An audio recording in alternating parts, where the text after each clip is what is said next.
Selanjutnya kita Sebelumnya, izinkan kelompok kami untuk memperkenalkan diri. Yang pertama ada Ahmad Baihaqi dengan 3 digit NIM terakhir 020. Yang selanjutnya ada Felicia Artamelvia dengan 3 digit NIM terakhir 027. Selanjutnya ada Nura Alivia Putri Wicaksono dengan 3 digit NIM terakhir 180. Selanjutnya ada Alvina Fariha dengan 3 digit NIM terakhir 212. Dan yang terakhir ada Naila Putri Amanda dengan 3 digit NIM terakhir 320. Materi yang pertama yaitu perspektif penelitian dalam akuntansi. Penelitian akuntansi memiliki beragam pendekatan dan sudut pandang dalam memahami fenomena akuntansi yang terjadi di dalam masyarakat. Bagi orang awam, penelitian akuntansi mungkin terlihat seperti kegiatan ilmiah biasa yang menggunakan metode tertentu. Namun sebenarnya, setiap penelitian dilakukan berdasarkan asumsi dan pandangan tertentu mengenai realitas sosial dan hakikat masyarakat.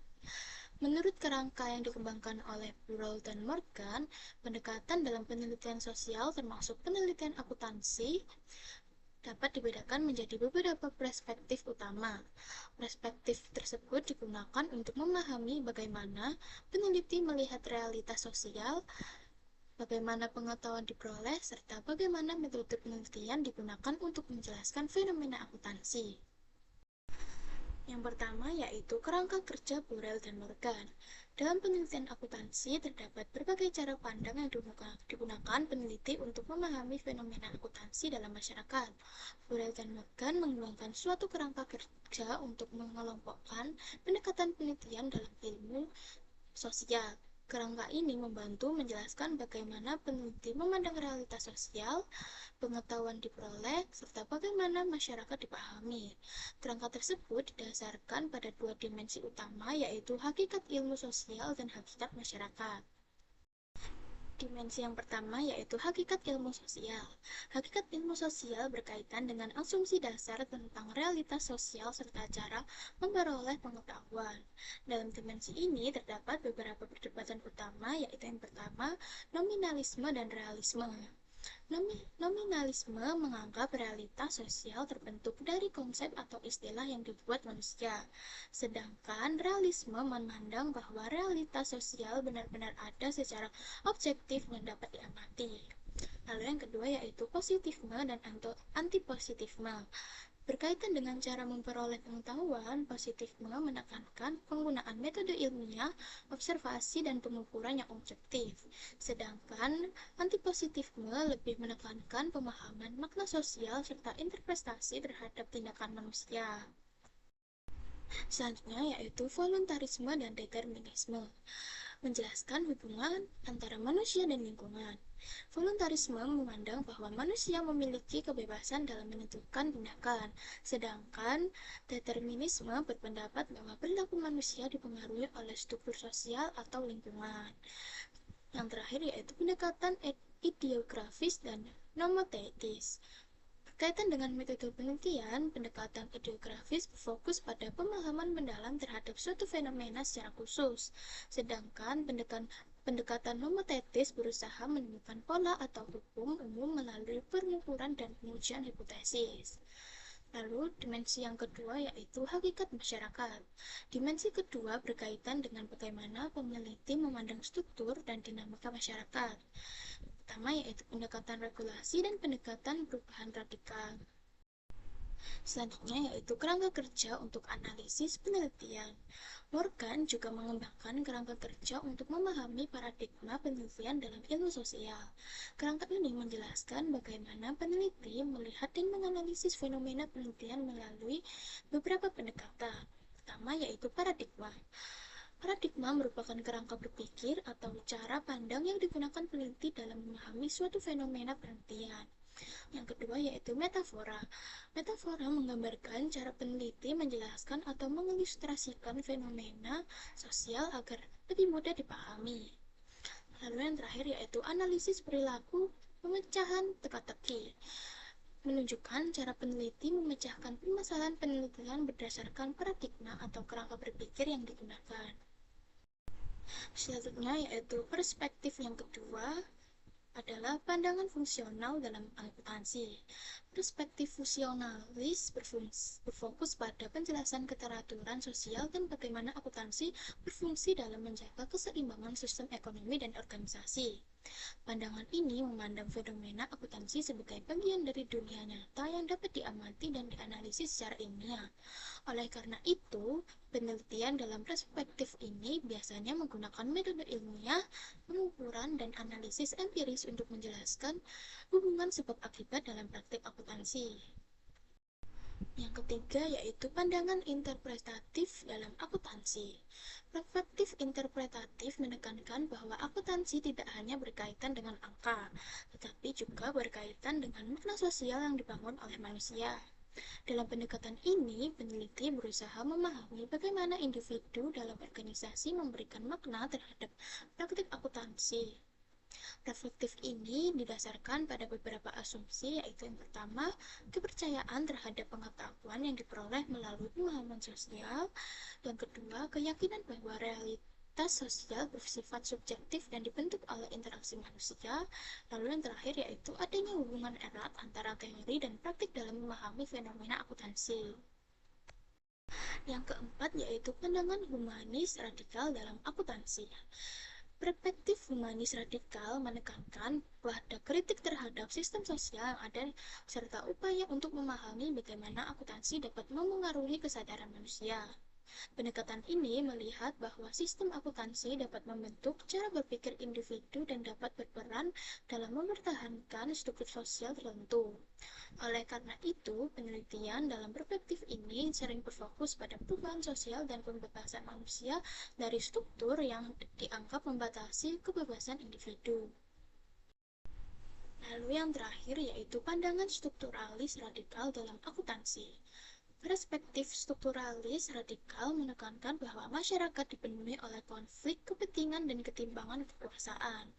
Dalam konteks akuntansi, sistem akuntansi dapat digunakan oleh kelompok yang memiliki kekuatan sosial untuk mempertahankan kekuasaan mereka. Pendekatan ini memandang bahwa praktik akuntansi tidak netral tetapi dapat berperan dalam mempertahankan struktur ekonomi dan distribusi kekayaan dalam masyarakat. Oleh karena itu, penelitian dalam perspektif ini berusaha mengungkap hubungan antara akuntansi, kekuasaan, dan struktur sosial. Baik, selanjutnya adalah perspektif metodologi akuntansi, ideografis versus nomotesis. Peran penelitian dalam akuntansi. Penelitian akuntansi pada umumnya bertujuan untuk mengembangkan hukum atau prinsip umum yang menjelaskan perilaku dari peristiwa atau objek empiris yang berkaitan dengan akuntansi. Dengan adanya hukum umum tersebut, pengetahuan yang diperoleh dari berbagai peristiwa yang terpisah dapat disatukan sehingga memungkinkan peneliti membuat prediksi yang lebih dapat diandalkan terhadap peristiwa yang belum terjadi. Dalam mencapai tujuan tersebut, penelitian akuntansi sering menggunakan model ilmu pengetahuan alam sebagai dasar metodologi penelitian. Model ini menekankan pada pengambilan sampel yang cermat, pengukuran yang akurat, perancangan penelitian yang sistematis, pengujian hipotesis berdasarkan teori, serta analisis data yang terstruktur.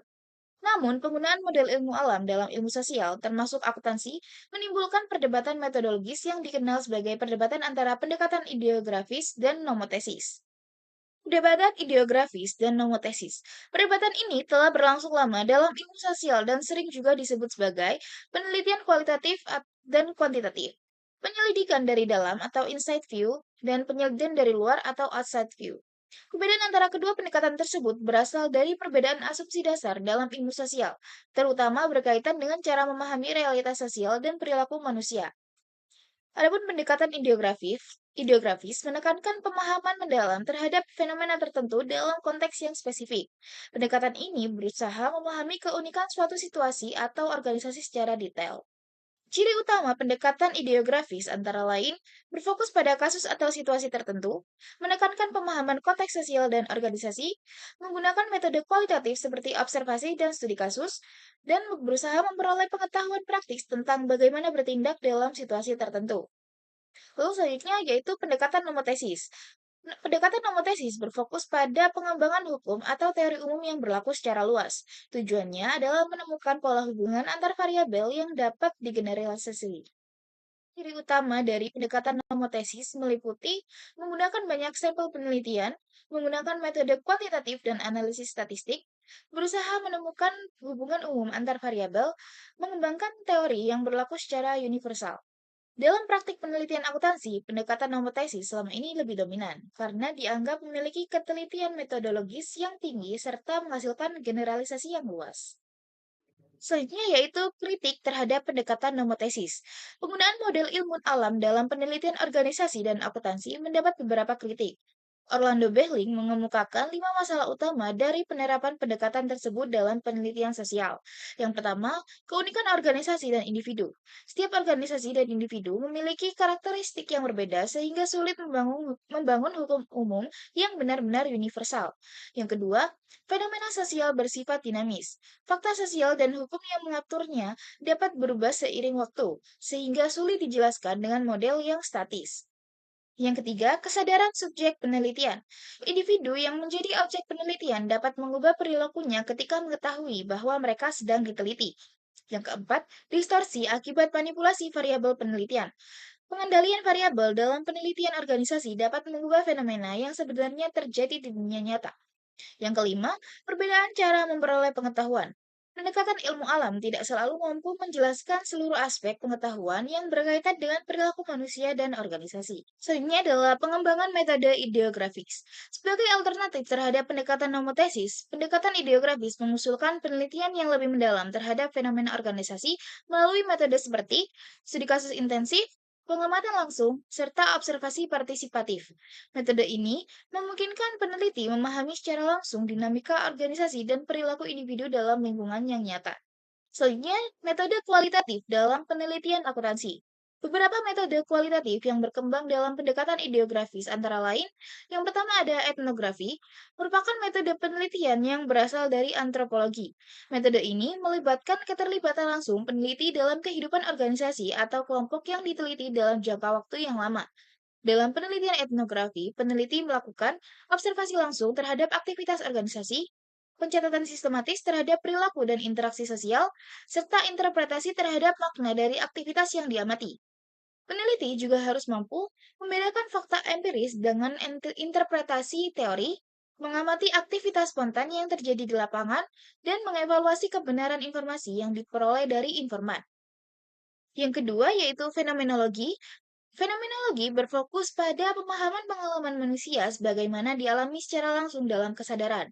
Langkah-langkah fenomenologi dalam penelitian meliputi yang pertama, menyelidiki fenomena tertentu, mengidentifikasi esensi dari fenomena tersebut, memahami hubungan antar esensi, mengamati cara fenomena muncul, mengamati bagaimana fenomena terbentuk dalam kesadaran, menunda asumsi mengenai keberadaan fenomena, dan yang terakhir menginterpretasikan makna dari fenomena. Selanjutnya yaitu triangulasi dalam metodologi penelitian. Perdebatan antara pendekatan ideografis dan nomotesis mendorong munculnya pendekatan yang menggabungkan keduanya. Pendekatan ini dikenal sebagai triangulasi atau metodologi multimetode. Tujuan penggunaan triangulasi adalah meningkatkan kepercayaan terhadap hasil penelitian, mengungkap dimensi fenomena yang tidak terlihat melalui satu metode saja, mengintegrasikan berbagai perspektif teori, dan menguji validitas hasil penelitian. Dalam pendekatan ini, data kualitatif dan kuantitatif digunakan secara bersamaan untuk memberikan gambaran fenomena yang lebih lengkap. Pilihan metodologi dalam penelitian. Pada akhirnya, peneliti memiliki 3 alternatif dalam menentukan metode penelitian. Yang pertama, menggunakan pendekatan nomotesis dan ideografi secara bersamaan dan menggabungkan hasilnya. Yang kedua, menggunakan kedua pendekatan secara bergantian sesuai dengan kebutuhan penelitian. Yang ketiga, mengembangkan pendekatan ilmu baru yang menggabungkan unsur teori, praktik, eksperimen, serta refleksi kritis. Pendekatan baru ini diharapkan dapat menghubungkan ketelitian ilmiah dengan realitas praktik organisasi sehingga penelitian akuntansi menjadi lebih relevan dengan kondisi yang sebenarnya. Selanjutnya kita akan membahas tentang perspektif ilmu akuntansi. Akuntansi dipandang sebagai disiplin ilmu yang memiliki konsep, teori, dan metode ilmiah. Tidak hanya sebagai proses pencatatan transaksi keuangan, bahkan berkembang melalui observasi dan pengembangan teori, serta bertujuan untuk menjelaskan fenomena ekonomi dalam organisasi. Poin-poin perspektif ilmu akuntansi terdiri dari yang pertama akuntansi sebagai sistem pengetahuan ilmiah, yang kedua ada sistem informasi ekonomi, yang ketiga ada ilmu sosial, yang keempat ada alat pengambilan keputusan ekonomi, serta yang kelima akuntansi dipengaruhi oleh berbagai disiplin ilmu lain. Selanjutnya, akuntansi sebagai sistem pengetahuan ilmiah. Dalam perspektif ilmu akuntansi, akuntansi dipandang sebagai suatu disiplin ilmu yang memiliki konsep, teori, serta materi ilmiah, yang artinya tidak hanya sekedar praktik pencatatan transaksi keuangan, tetapi juga merupakan bidang ilmu terus berkembang melalui penelitian dan pengembangan teori. Menurut Balkowi, perkembangan akuntansi terjadi melalui proses ilmiah seperti observasi terhadap praktik akuntansi, pengembangan konsep, penyusunan teori, serta pengujian teori tersebut dalam berbagai penelitian. Dengan demikian, akuntansi memiliki dasar intelektual yang kuat sebagaimana disiplin ilmu lainnya. Selanjutnya, akuntansi sebagai sistem informasi ekonomi. Akuntansi juga dipandang sebagai sistem informasi ekonomi yang berfungsi untuk menghasilkan informasi keuangan yang berguna bagi berbagai pihak yang berkepentingan. Informasi tersebut biasanya disajikan dalam bentuk laporan keuangan yang digunakan oleh investor, manajer, kreditur, pemerintah, dan masyarakat untuk menilai kondisi keuangan suatu organisasi. Dalam perspektif ini, tujuan utama akuntansi adalah menyediakan informasi yang relevan, andal, dan dapat dibandingkan sehingga dapat membantu para pengguna dalam memahami kondisi ekonomi perusahaan. Yang selanjutnya, akuntansi sebagai ilmu sosial.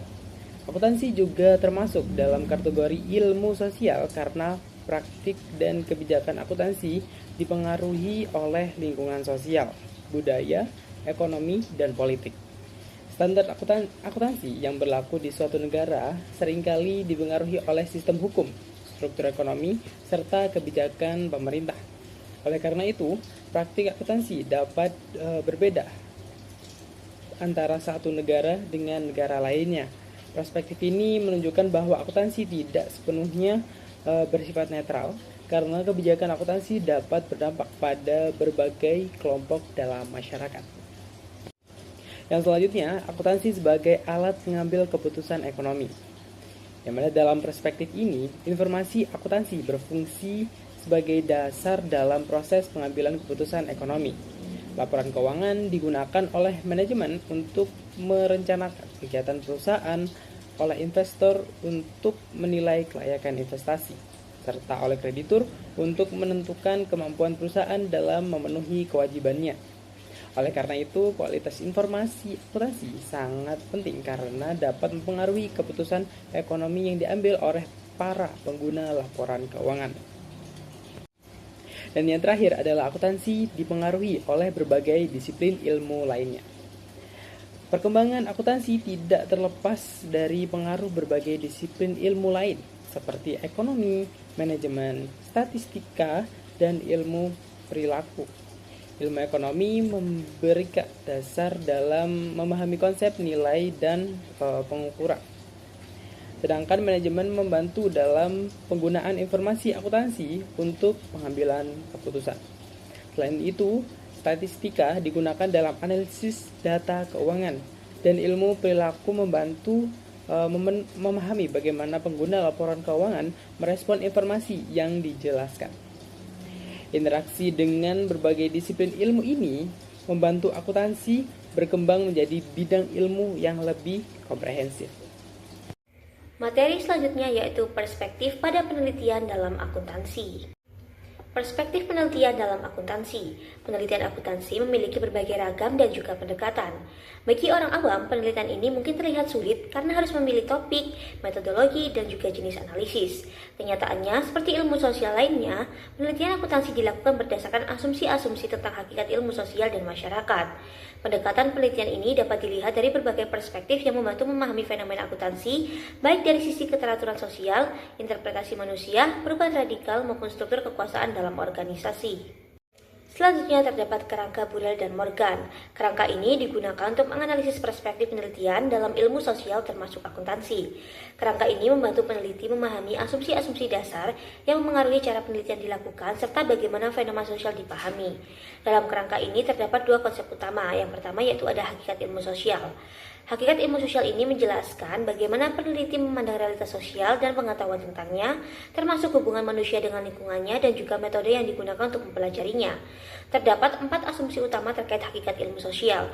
Yang pertama yaitu ontologis, berkaitan dengan esensi fenomena akuntansi, yaitu apakah alam sosial eksis secara nyata di luar kesadaran individu atau hanya berupa konsep dan struktur yang dibangun manusia.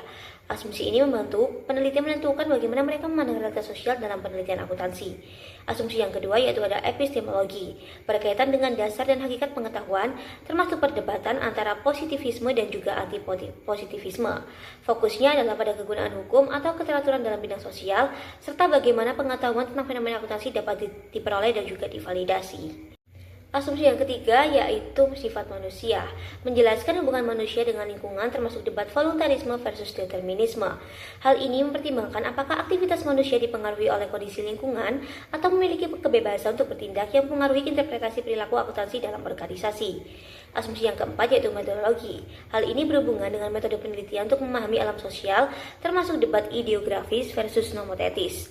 Metodologi ideografis fokus pada studi kasus dan konteks unik, sedangkan nomotetis mencari pola atau hukum umum yang berlaku secara luas. Lalu konsep selanjutnya yaitu ada hakikat masyarakat, yang membahas sifat dan juga struktur masyarakat, termasuk keterpaduan, konflik, dominasi, dan perubahan yang terjadi dalam kehidupan sosial. Pemahaman ini penting untuk menilai bagaimana praktik akuntansi dipengaruhi oleh konteks sosial dan organisasi. Terdapat 2 asumsi mengenai hakikat masyarakat. Yang pertama yaitu ada sosiologi regulasi yang menekankan keterpaduan masyarakat dan perlunya regulasi untuk mempertahankan kesatuan sosial. Pendekatan ini membantu peneliti memahami bagaimana aturan dan struktur sosial mempengaruhi praktik akuntansi.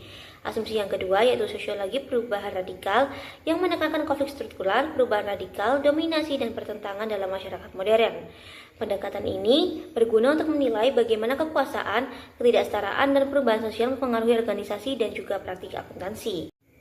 Selanjutnya yaitu terdapat 4 pandangan penelitian dalam akuntansi. Menurut Burrell dan Morgan, penelitian akuntansi dapat dianalisis melalui 4 pandangan utama yang memberikan perspektif berbeda tentang peran akuntansi dalam masyarakat dan organisasi. Yang pertama yaitu ada pandangan fungsional yang melihat akuntansi sebagai alat untuk menjelaskan keteraturan sosial dan hubungan sebab akibat. Akuntansi dipahami sebagai fenomena nyata yang dapat dianalisis dan diprediksi secara ilmiah. Penelitian dari perspektif ini menekankan keberaturan, kausalitas, dan kemampuan membuat prediksi sehingga cocok untuk menemukan pola yang dapat diuji secara objektif. Yang kedua yaitu ada pandangan interpretatif yang menekankan pemahaman makna sosial dan perilaku manusia dalam praktik akuntansi. Fokusnya adalah pada bagaimana individu dan kelompok menafsirkan informasi akuntansi serta bagaimana praktik ini dipengaruhi konteks sosial, budaya, dan juga organisasi. Perspektif ini menekankan hubungan erat antara teori dan praktik, serta pentingnya memahami interpretasi manusia terhadap data akuntansi.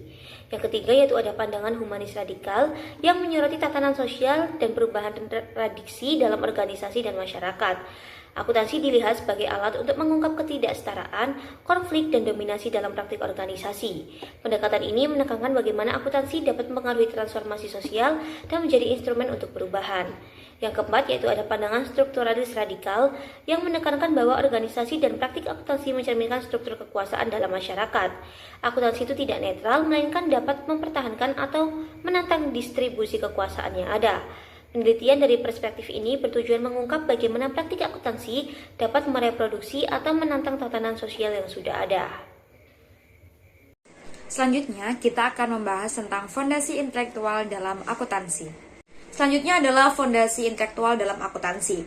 Ini merupakan dasar pemikiran ilmiah, teori, konsep, dan pendekatan filosofis yang menjadi landasan dalam pengembangan ilmu akuntansi. Fondasi ini membantu menjelaskan mengapa praktik akuntansi dilakukan dengan cara tertentu serta bagaimana teori akuntansi nantinya berkembang. Dalam teori akuntansi, fondasi intelektual berfungsi untuk, yang pertama, memberikan kerangka konseptual bagi pengembangan teori akuntansi. Yang kedua, menjadi dasar dalam perumusan standar akuntansi dan praktik pelaporan keuangan. Dan yang ketiga adalah membantu peneliti memahami hubungan antar teori, metode penelitian, dan praktik akuntansi. Selanjutnya adalah sumber fondasi intelektual dalam akuntansi. Fondasi intelektual akuntansi berasal dari berbagai disiplin ilmu yang mempengaruhi perkembangan teori dan praktik akuntansi. Yang pertama adalah ilmu ekonomi masyarakat. Ilmu ekonomi memberikan dasar pemahaman mengenai pengalokasian sumber daya, efisiensi pasar, serta pengambilan keputusan ekonomi. Dalam akuntansi, konsep ekonomi digunakan untuk menilai kinerja perusahaan, menentukan nilai aset, serta memahami perilaku pasar terhadap informasi akuntansi. Yang kedua atau yang B adalah ilmu keuangan. Ilmu keuangan berkontribusi dalam memahami nilai waktu uang, resiko, dan pengambilan keputusan investasi. Konsep-konsep ini sangat penting dalam pengukuran dan pelaporan aset serta penilaian kinerja perusahaan. Selanjutnya, yang ketiga adalah ilmu perilaku atau behavior science. Ilmu perilaku mempelajari bagaimana individu atau organisasi merespon informasi akuntansi. Kontribusi terlihat di dalamnya yakni penelitian mengenai pengambilan keputusan manajerial serta perilaku investor terhadap laporan keuangan dan juga penggunaan informasi akuntansi dalam organisasi. Dan yang terakhir adalah filsafat ilmu. Filsafat ilmu memberikan dasar pemikiran mengenai cara memperoleh pengetahuan, kebenaran ilmiah, serta metode penelitian. Melalui pendekatan ini, teori akuntansi dapat dikembangkan secara sistematis, logis, dan juga ilmiah. Selanjutnya adalah peran fondasi intelektual dalam pengembangan teori akuntansi. Fondasi intelektual memiliki peran penting dalam perkembangan ilmu akuntansi, antara lain yang pertama, mengarahkan penelitian akuntansi. Penelitian menggunakan dasar teori dan pendekatan ilmiah untuk mengembangkan pengetahuan baru dalam akuntansi. Yang kedua yakni membentuk kerangka konseptual akuntansi. Kerangka konseptual digunakan sebagai pedoman dalam penyusunan standar dan praktik pelaporan keuangan. Dan yang ketiga yakni meningkatkan kualitas informasi akuntansi. Dengan dasar pemikiran yang kuat, informasi yang dihasilkan menjadi lebih relevan, andal, dan bermanfaat bagi pengguna kepada pelaporan keuangannya. Dan yang keempat adalah penghubungan teori dan praktik akuntansi. Fondasi intelektual membantu menjelaskan hubungan antara teori yang dikembangkan oleh akademisi dengan praktik yang diterapkan oleh perusahaan. Dapat kita simpulkan dari seluruh penjelasan dari kelompok kami, yakni pemahaman mengenai aset dan pengakuannya dalam akuntansi tidak hanya berkaitan dengan pencatatan nilai ekonomi, tetapi juga dipengaruhi oleh berbagai perspektif dalam teori akuntansi pastinya. Aset dipahami sebagai sumber daya ekonomi yang dimiliki atau dikendalikan oleh entitas dan diharapkan memberikan manfaat ekonomi di masa depan, sehingga proses pengukurannya sangat penting untuk menghasilkan informasi yang relevan dan andal dalam laporan keuangan. Dalam penelitian akuntansi, perspektif peneliti serta pendekatan metodologi seperti ideografis dan nomotetis memengaruhi cara menganalisis fenomena akuntansi dan menentukan metode penelitian yang akan digunakan nantinya. Selain itu, perspektif ilmu akuntansi menunjukkan bahwa akuntansi berkembang sebagai disiplin ilmu yang memiliki konsep, teori, dan metode ilmiah. Seluruh perkembangan tersebut didukung oleh fondasi intelektual yang berasal dari berbagai disiplin ilmu seperti ekonomi, keuangan, ilmu perilaku, dan filsafat ilmu yang bersama-sama membentuk kerangka pemikiran dalam pengembangan teori, penelitian, serta praktik akuntansi. Sekian yang dapat kami sampaikan. Terima kasih. Terima kasih sudah menonton video ini. Semoga materi yang kita sampaikan dapat bermanfaat untuk kalian semua yang menonton dari awal hingga akhir. Wassalamualaikum warahmatullahi wabarakatuh.